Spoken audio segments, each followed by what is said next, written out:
Welcome to Gardening Club. We're still doing Gardening Club from my back garden, even though visitors are now welcome to the Botanic Garden. And today we're going to talk about pests and diseases.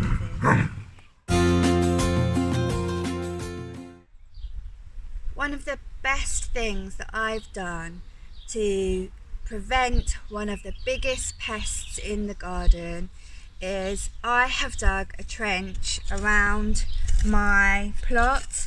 That's partly so I can water into the trench because it's a bit clayey, my soil, and it tends to cap off, and so when it runs off it comes into this channel, which then will give water to the roots of the plants.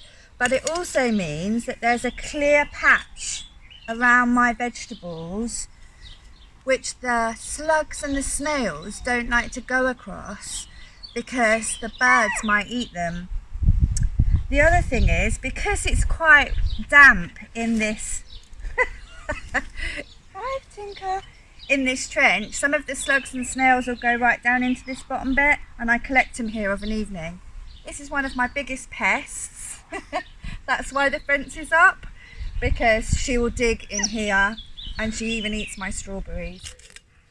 So I try to keep my plot really weed free, because a lot of insects and rusts and diseases and sometimes even viruses will be held in the weeds and will spread onto the plants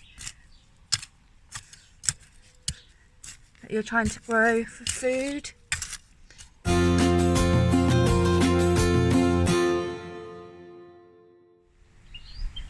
So these are my carrots. The biggest pest that carrots get is carrot root fly. I don't know, because I haven't grown vegetables here before, whether you get carrot root fly here, but if you do get carrot root fly, you can look online and get an alert that tells you when the fly is going to be around, so you can cover your crop with micro mesh, which is a fine mesh that will stop the carrot root fly damaging your carrots. The other thing you can do is grow your carrots in raised beds. Raised beds will stop carrot fly from getting them, because carrot fly only fly to about 30 centimetres high. So it's a really good way to grow carrots.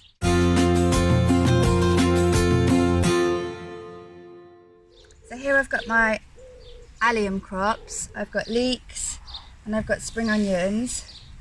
The biggest problem that I found here for these crops is rust, and rust usually sits on weeds and is passed from the weeds onto the crops. Also, if my crops are stressed, they haven't had enough water, then they're more likely to get rust as well.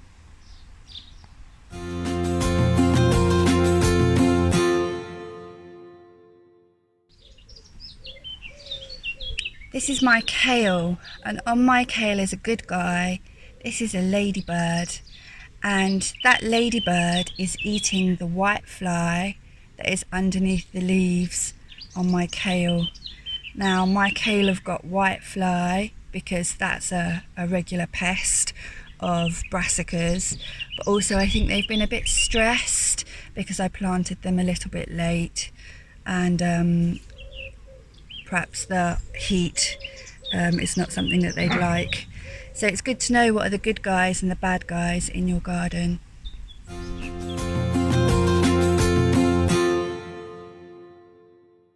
My peas have been really pest free.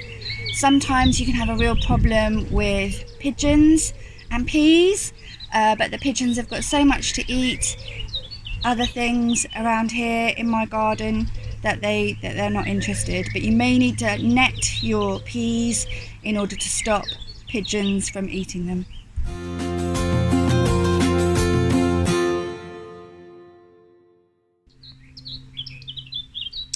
So my broad beans are showing signs of two pests. One is the blackfly, which is a regular problem that you get with broad beans. Normally what I would do is I would pinch out the tops as soon as the first broad bean had set. I haven't done that this year, but I haven't had a terrible problem with blackfly because most of my blackfly have gone on my artichokes, which are my sacrificial crop. Just a quick recap. To keep your vegetables pest and disease free, the most important thing you can do is keep your plot weed free. Water and feed regularly. Monitor your crops for pests and diseases because the quicker you get them, the more likely you are to be successful. And research what pests and diseases are likely to be around on the crops that you're growing. And last of all, try not to use chemicals. It's better to use a barrier than it is to use chemicals because these are veg that you're wanting to eat. But most of all, happy gardening!